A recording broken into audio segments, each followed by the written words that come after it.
याद रखें कि नमक जो है वो सिर्फ फ्लेवर नहीं देता, नमक सिर्फ टेस्ट नहीं देता, बल्कि बाइबल मुकद्दस में जब नमक की बात की जा रही है तो बाइबल मुकद्दस में नमक का मतलब जो है ये अहद का मतलब है। जो नमक है बाइबल मुकद्दस में वो कवनेंट को पेश करता है, वो एक अहद को जो है पेश करता है।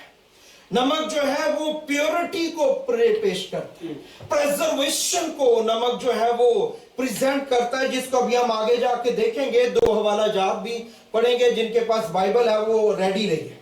सो बाइबल मुकद्दस जब भी नमक की बात करती है तो याद रखें कि बाइबल मुकद्दस असल में कवनेंट की, वो एक अहद की बात करती है।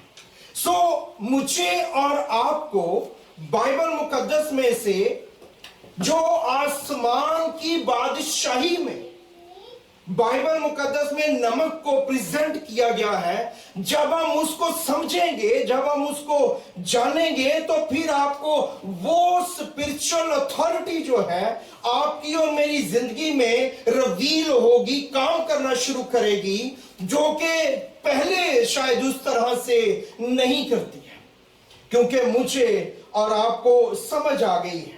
नमक जो है ये डिके को, करप्शन को और जो जेनरेशनल कर्स, जो नस्ली लानत है, इसको ओवरराइट कर देता है, इसको जो है वो कैंसल कर देता है। इसलिए नमक के लिए खुदा यीशु मसीह ने कहा कि तुम जमीन के नमक हो। पुराने अहदनामे में खुदा ने जो है 5 कुर्बानियों के बारे में जिक्र किया। कितनी कुर्बानियां खुदा ने बताई हैं?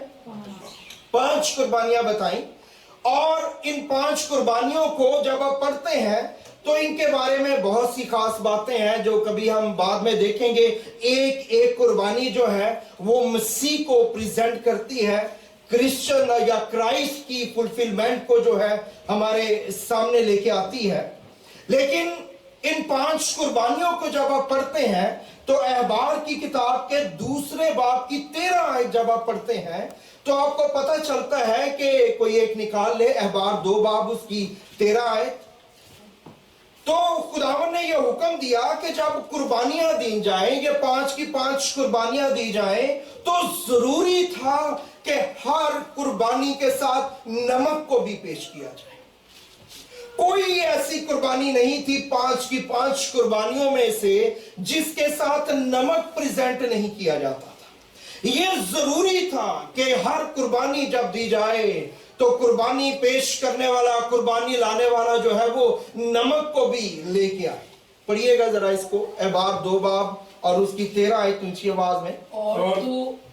और तू अपनी नजर की कुर्बानी के हर चढ़ावे को नमकीन बनाना और अपनी किसी नजर की कुर्बानी को अपने खुदा के अहद के नमक बगैर ना रहने देना, अपने सब चढ़ावों के साथ नमक भी चढ़ाना। सो अपने सब चढ़ावे जब तू चढ़ाए तो उसके साथ क्या साथ चढ़ाया जाए? नमक जो है उसको भी प्रेजेंट किया जाए, उसको भी चढ़ाया जाए। क्यों नमक चढ़ाया जाए? इसलिए क्योंकि नमक जो है उसकी खूबी ये है कि वो जो है वो चीजों को स्पॉइल नहीं होने देता, वो चीजों को करप्ट नहीं होने देता, वो चीजों को सेव करके रखता है। इसलिए खुदा ने कहा कि नमक जो है इसको पेश साथ किया जाए। और क्योंकि पुराने अहदनामे में जो कुछ किया जा रहा है वो सब कुछ जो है वो अक्स के तौर पे किया जा रहा है, उसकी कोई मीनिंग है, उसका कोई मतलब है, इससे ज्यादा भी मतलब हो सकते हैं, लेकिन आज हम इसी पे सिर्फ गौर करना चाहते हैं। सो खुदावन ने कहा है कि तुमने इसलिए नमक को पेश करना है क्योंकि जितने भी चढ़ावे हैं उनमें से कोई भी बगैर नमक के पेश नहीं किया जाएगा। क्यों? क्योंकि नमक जो है वो जो कर्स है, जो लानत है, उसके अगेंस्ट जो है वो काम करने के लिए खुदा ने उसको चुना है, क्योंकि वो खुदा के अहद के तौर पे वहां पे मौजूद होता या खुदा के अहद के तौर पे वो आता था। क्यों? क्योंकि जो लानत है, जो कर्स है, वो किस वजह से आता है? कर्स इस वजह से आता है क्योंकि कहीं ना कहीं कोई गुनाह किया गया है।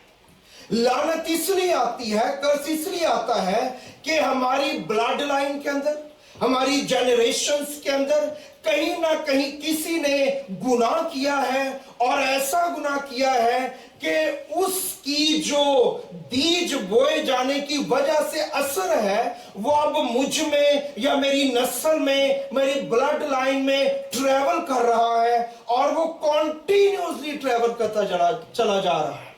चूंकि खुदा को पता था कि गुनाह जब किया जाता है, खुदा के अहद को या खुदा के खिलाफ जब किसी चीज को किया जाता है तो वो लानत और कर्स बन जाता है।